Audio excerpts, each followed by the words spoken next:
ఓం శ్రీమాత్రే నమః. మనం అష్టాదశ శక్తిపీఠాల్లో రెండవదైన కామాక్షిదేవి ఆలయం అనగా తమిళనాడులో ఉంది. దాన్నే కామాక్షి కాంచికాపురే అంటారు. ఈ స్థల పురాణం గురించి, పురాణ కథ గురించి మనం చెప్పుకుంటున్నాం. శివుని కన్నులు మూసి సూర్యచంద్రులే ఆ రెండు నేత్రాల్ని లేకుండా లోకంలో చీకట్లు కారకరాలైన గౌరీని కాత్యాయన మహర్షి కుమార్తెగా జన్మించినప్పుడు శివుడు ఆమె అట్లే జన్మించి కంచిలోని ఏకామ్రనాథుని అర్పించి ఆయన ఇల్లాలే కంచిలో భక్తుల కోరికలను తీర్చే కామాక్షిగా అవతరించింది. అట్టి జగన్మాత మనకి శుభం కలుగజేయగాక. యోగివర్యులు తమ హృదయాల్లో సదా ధ్యానిస్తుంటే కంచి కామాక్షి నాగ్రూపిణి పాలలోచన జపా పుష్పాల వలె ఎర్రని కాంతి కలిగి ఉన్నది. ఈ కంచి క్షేత్రము భూమికి కాంచి స్థానం. కామకోటి పీఠం అనే పేరిట ఒక బిలం ఇక్కడ ఉంది. కామం అంటే అక్షరమే. ఈ క్షేత్రంలో చేసే మంత్రజపము ప్రతి అక్షరానికి 1,000,000 రెట్లు ఫలితాన్నిస్తుంది అని ప్రతీతి. అందుకు నిదర్శనమే ఇక్కడనే స్థాపించిన కామకోటి పీఠ స్థాపన. ఈ శక్తిని గురించే శ్రీ శంకరాచార్యుల వారు ఇక్కడ కామకోటి పీఠం నిర్మింపజేశారు. ఇక్కడ శివుడు ఏకాంబరేశ్వర రూపంలోను, విష్ణువు వరదరాజస్వామి రూపంలోను, శక్తి కామాక్షి రూపంలోను నివసిస్తూ ఉన్నారు. పౌరాణిక గాథను గురించి చెప్పుకుందాం. ఒకనాడు పార్వతితో శివుడు ఇలా సెలవిచ్చాడు. దేవి, నీవు చిన్నపిల్ల రూపంలో బదరికా ఆశ్రమానికి వెళ్ళు. కాత్యాయన మహర్షి అక్కడ ముక్తి కోరి తపోదీక్షలో ఉన్నాడు. నిన్ను పుత్రికగా స్వీకరించి పోషించి 8 ఏళ్ల తర్వాత మోక్షాన్ని పొందుతాడు ఆయన. ఆపై నీవు కాశీనగరం మీదుగా కంచి వెళ్ళు. సైకతలింగ రూపంలో ఉన్న నన్ను గురించి తపస్సు చెయ్యి. నేను వచ్చి మళ్ళీ నిన్ను వివాహం చేసుకుంటానన్నాడు.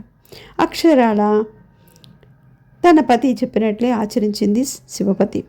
చివరికి కాంచీనగరం చేరి అక్కడ మామిడి చెట్టు కింద ఉన్న ఏకామ్రేశ్వర సైకతలింగాన్ని గుర్తించి అక్కడ తపస్సు చేయసాగింది. ఒకసారి అటువైపు వెళ్ళిన నారద మహర్షి ఆమెను చూసి సత్వర కార్యసిద్ధికి పంచబాణ మంత్రాన్ని ఆమెకు ఉపదేశించాడు. పార్వతి ఆ మంత్రంతోనే శివుని అర్చించింది. దాంతో కైలాసమంతా కామాగ్నిలో కాలిపోతున్నట్లుగా శివునికి తోచింది. శివుడు యోగినీగణాలను పిలిచి వారితో యోగ క్రీడ చేశాడు. అయినా తాపం తగ్గలేదు. ఇది గౌరీ తపస్సు జ్వాలని తెలియజేసింది గంగాదేవి. దాంతో చేసేదిలక శివుడు గంగా ప్రవాహాన్ని బాగా పెంచి దానిలోనే తాను కూర్చున్నాడు. కాస్త ఉపశమనం కలిగింది. శివుడు గంగని పిలిచి గౌరీ తపస్సును పరీక్షించి రమ్మని చెప్పాడు. మహావేగంతో గంగ కాంచీపురం మీదకి దూకింది. ఆ జలప్రవాహాన్ని చూసిన గౌరీ తనదైన ఇంకో అంశ దుర్గను ఆ జల నివారణార్థం పంపించింది. దుర్గాదేవి విశ్వభక్షణం అనే పేరు గల తన చేతి కపాలాన్ని ఎదురుగా ఉంచింది.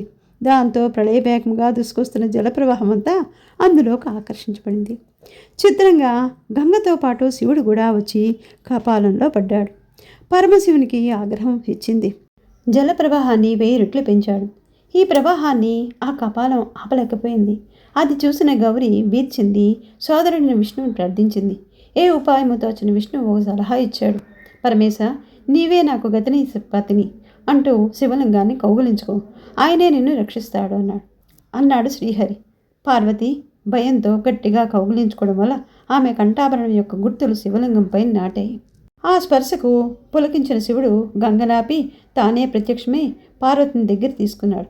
నేటికి ఇక్కడ శివలింగం పైన ఆనాటి పార్వతీదేవి కౌగిలించుకున్న కంఠహారం గుర్తులు చూడవచ్చు.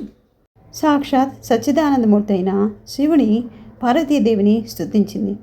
ప్రతి జన్మ అంశలోనూ శివుడే కదా ఆమె పతిదేవుడు. పరమదగణాలన్నీ వచ్చి శివపార్వతి కళ్యాణి మళ్ళీ జరపాలని పట్టుబట్టాయి. శివుడు విష్ణువుని ధ్యానించాడు. నీ సోదరునిచ్చి వివాహం చెయ్యి అని కోరగా విష్ణువు సన్నాహాలు చేశాడు. బ్రహ్మదేవుని బ్రహ్మస్థానంలో పీఠం ఎక్కించి ఆయన సుస్వరయుతంగా వేదమంత్రాలు పఠిస్తూ కాత్యాయిని శివునికిచ్చి వివాహం జరిపించాడు. ఆ వివాహం రంగరంగ వైభవంగా జరిగి అందరికీ నేత్రపర్వమైంది. ఆ సందర్భంగా గౌరీదేవి కేవలం తన చూపులతోనే భక్తులందరికీ కోరికలు తీర్చింది. అది చూసి శివుడు ఆమెను కామాక్షిదేవి అని నామకరణం చేశాడు. వివాహానికి వచ్చిన దేవతలు, ఋషులు ఈ కళ్యాణ వేడుకలు శాస్త్రంగా ఇక్కడ జరగాలని ప్రార్థించగా కామాక్షి, ఏకాంబరేశ్వరులు కాంచీపురంలోనే శాశ్వతంగా నివసించడానికి అంగీకరించారు. 7 మోక్ష పురాణాల్లో ఒకటిగా కంచిని అనుగ్రహించి ఈ క్షేత్రానికి ముక్తి క్షేత్రాన్ని చేశారు. ఓం శ్రీమాత్రే నమః.